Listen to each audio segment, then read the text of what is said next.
Hello friends, स्वागत है आपका आर की क्लासेस में। दोस्तों, आज हम लोग बीपीएससी 67 10,000 एमसीक्यू सीरीज़ के अंतर्गत महात्मा गांधी के चैप्टर का भाग 2 करेंगे। कल हम लोगों ने 50 क्वेश्चन तक देखा था। यदि आपने उसे नहीं देखा है तो उसे आप जाकर देख लीजिए।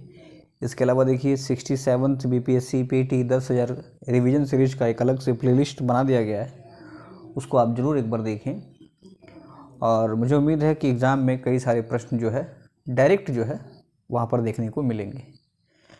तो चलिए शुरू करते हैं। यदि आप इस चैनल पर नए हैं तो चैनल को सब्सक्राइब करें, पास वाले बेल आइकन को ज़रूर दबाएं। हमारा आज का पहला प्रश्न है कि 26 अक्टूबर 1947 भारतीय इतिहास में एक महत्वपूर्ण तारीख है। किस वजह से ये जो है 26 अक्टूबर 1947 एक महत्वपूर्ण तारीख के रूप में माना जाता है? तो देखिए, इसी दिन महाराजा हरि सिंह ने इंस्ट्रूमेंट ऑफ एसोसिएशन पर साइन किया था। मतलब भारत में कह सकते हैं विलय पत्र पर जो है हरि सिंह ने साइन किया था। कब? 26 अक्टूबर 1947। इस चीज़ को ध्यान में रखिए। अगला प्रश्न कहता है कि जयप्रकाश नारायण किस पार्टी के थे या किस पार्टी से संबंधित थे? तो जयप्रकाश नारायण की बात करें तो ये समाजवादी पार्टी से संबंधित थे, समाजवादी। अगला सवाल, आज़ाद हिंद फौज का गठन या आज़ाद हिंद फौज कहाँ बना था? तो हम लोगों ने कल भी इसे देखा था, सिंगापुर में बना था ये। ठीक है।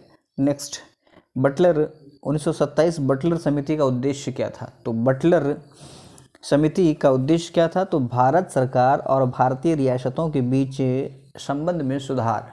ये 1927 में गठित बटलर समिति का मुख्य उद्देश्य था। मतलब आप कह सकते हैं एक तरह से मतलब सरकार और भारतीय रियासत केंद्र राज्य के रूप में संबंध में सुधार। अगला, भारत छोड़ो आंदोलन के समय इंग्लैंड का प्रधानमंत्री कौन था?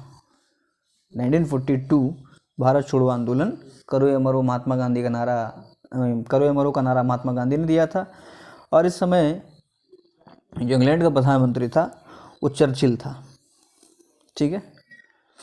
लेकिन यहाँ अगर हमसे पूछ ले कि आज़ादी के समय 1947 में क्लीमेंट एटली प्रधानमंत्री था। इस चीज़ को हमें ध्यान में रखना है। 1942 के समय देखिए 1942 में क्या होता है, अगर बात करें याद कैसे रख सकते हैं इसको। 1942 भारत छोड़ो आंदोलन में इसमें पहली बार ऐसा लगा कि गांधी जी ने थोड़ा सा मतलब अपने आप को कड़ा किया था। मतलब अपने जो आंदोलन करने की शैली है उसमें थोड़ा सा हार्डनेस लाया था। तो इस वजह से गांधी जी काफ़ी चर्चा में रहे थे कि मतलब हमेशा जो है प्रार्थना, याचना पत्र इत्यादि के माध्यम से बात करने वाले, इस पर उन्होंने कह दिया डू और डाई। तो इस वजह से वो काफ़ी चर्चा में आ गए।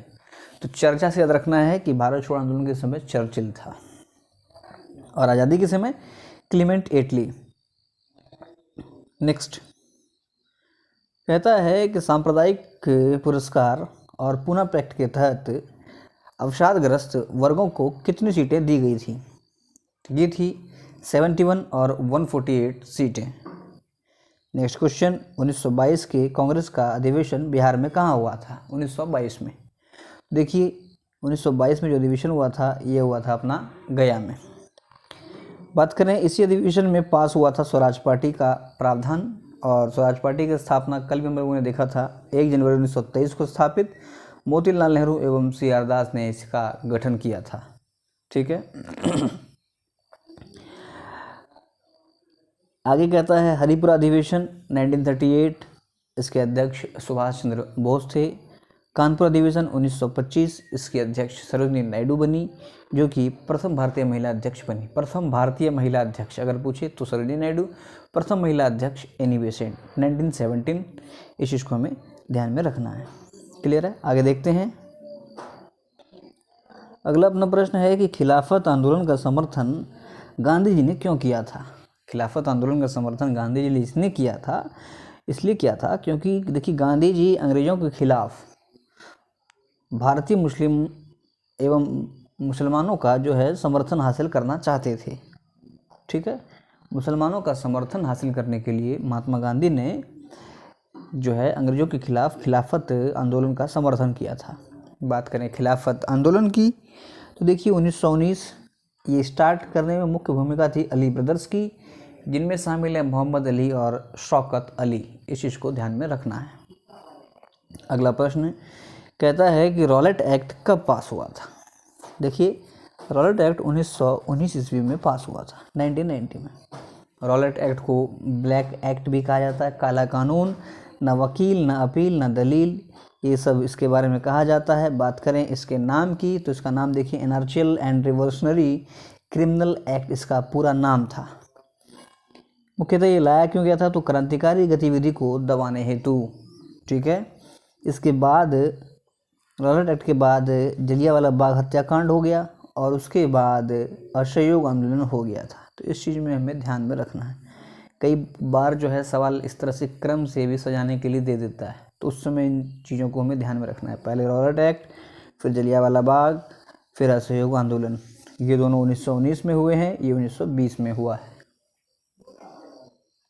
आगे देखिए, कहता है असहयोग आंदोलन के दौरान विदेशी कपड़ों को जलाने में किसने असंवेदनशील अपशिष्ट के रूप में लिया था। मतलब कौन ऐसे व्यक्ति थे जो विदेशी कपड़ों के जलाने के पक्ष में नहीं थे, तो ये थे रविन्द्रनाथ टैगोर।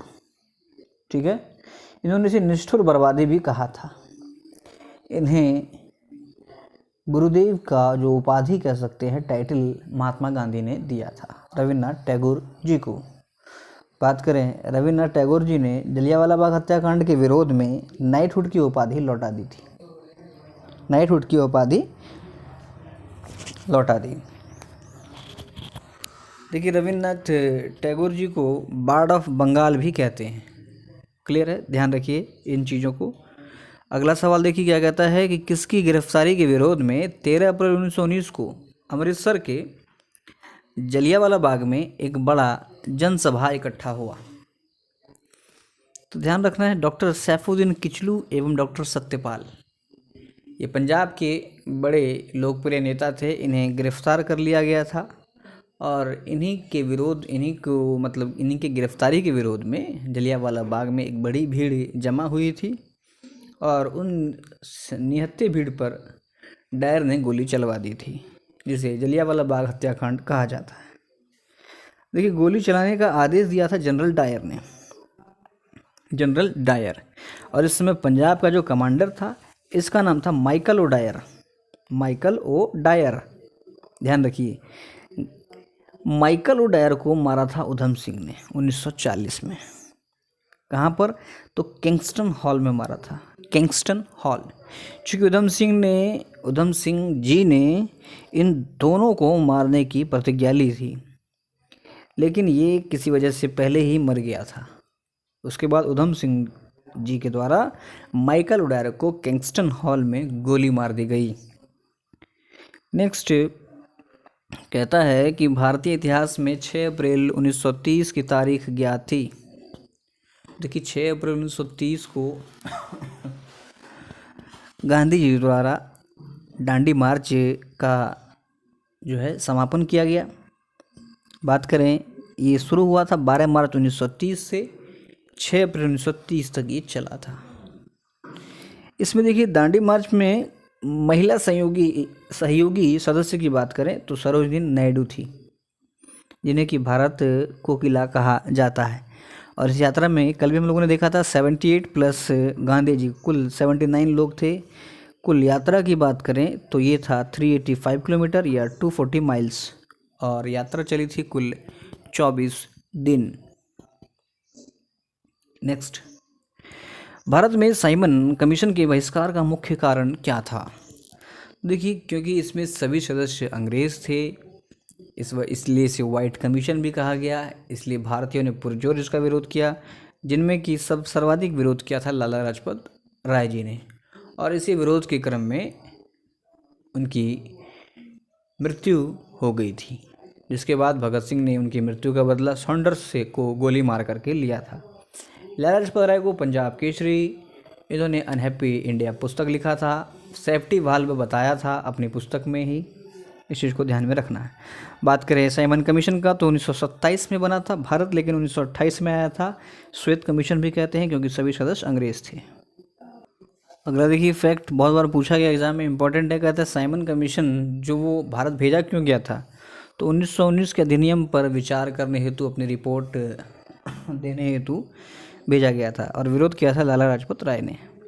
नेक्स्ट क्वेश्चन देखिए क्या आता है, किसने कहा महात्मा गांधी जैसे क्षणभंगुर प्रेत धूल उठाते हैं लेकिन अस्तर नहीं?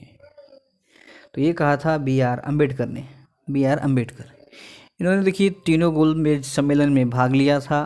बी.आर. अम्बेडकर को प्रारूप समिति का अध्यक्ष भी चुना गया था। पूना पैक्ट 1932 में भीमराव अम्बेडकर और महात्मा गांधी के बीच हुआ, जिसमें महात्मा गांधी की तरफ से जो भाग लिया था मदन मोहन मालवीय ने। इन्हें महानामा भी कहा जाता है। ध्यान देखिए, इंडियन वॉर ऑफ इंडिपेंडेंस लिखा था वी.डी. सावरकर ने। नेक्स्ट क्वेश्चन देखिए क्या कहता है कि महात्मा गांधी द्वारा दक्षिण अफ्रीका में अपने प्रवास के दौरान प्रकाशित किया गया था। तो देखिए ये किया था इन्होंने इंडियन ओपिनियन दक्षिण अफ्रीका में। ठीक है, बात करें इसके अलावा इंडियन ओपिनियन के अलावा हरिजन नवजीवन, माई एक्सपेरिमेंट विद ट्रुथ, ये सभी जो रचनाएं हैं महात्मा गांधी की है। अगला क्वेश्चन देखिए क्या कहता है, किस आंदोलन में महात्मा गांधी ने हथियार के रूप में हंगर स्ट्राइक का पहला प्रयोग किया, भूख हड़ताल का? तो ये किया था अहमदाबाद मिल स्ट्राइक 1918। नेक्स्ट क्वेश्चन कहता है महात्मा गांधी का कौन सा संघर्ष औद्योगिक श्रमिकों से संबंधित है? बिल्कुल, अहमदाबाद मिल मजदूर 1918। इसी में जो है महात्मा गांधी ने इसी समय पहली बार जो है भूख हड़ताल की थी, क्योंकि प्लेग बोनस का कुछ इशू था, कंपनी वाले जो है मजदूरों को दे नहीं रहे थे। आगे देख लेते हैं, कहता है गांधी को प्रभावित करने वाला पुस्तक अनटू द लास्ट का लेखक कौन है? तो अनटू द लास्ट को लिखा है जॉन रस्किन ने। ध्यान रखना, इंपॉर्टेंट क्वेश्चन है, John Ruskin.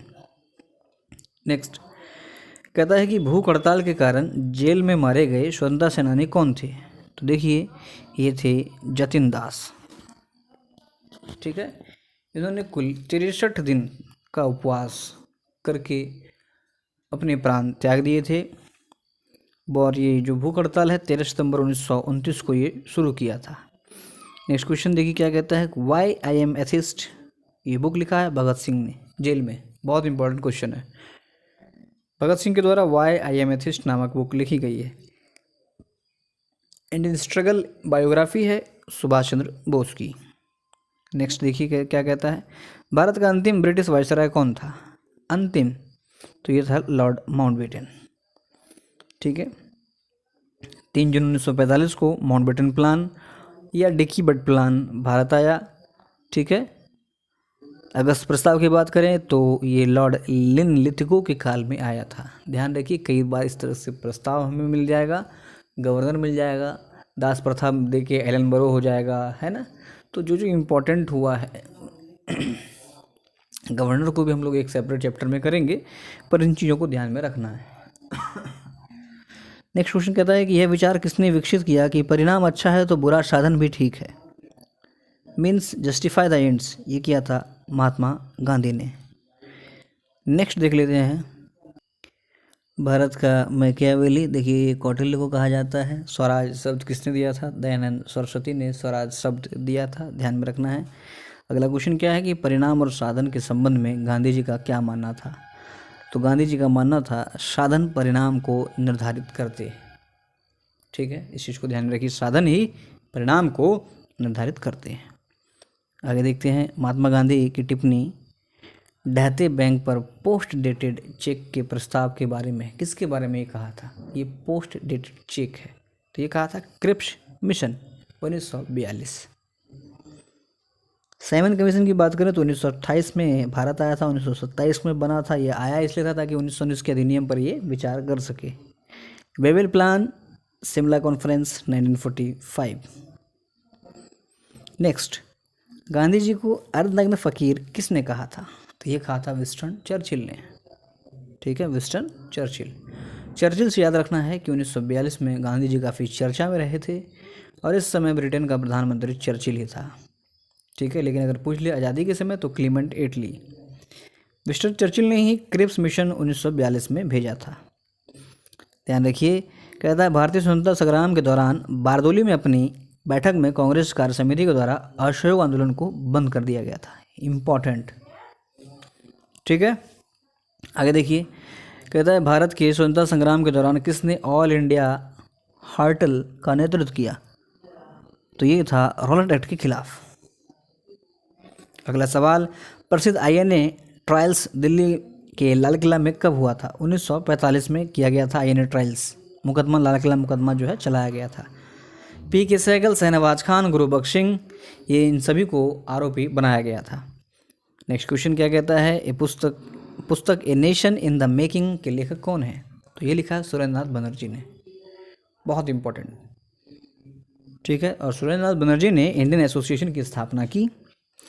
Indian struggle, Subhash Chandra Bose, Deenbandhu मित्र, नील दर्पण, बाल गंगाधर तिलक, मराठा इंग्लिश में, केसरी मराठी में।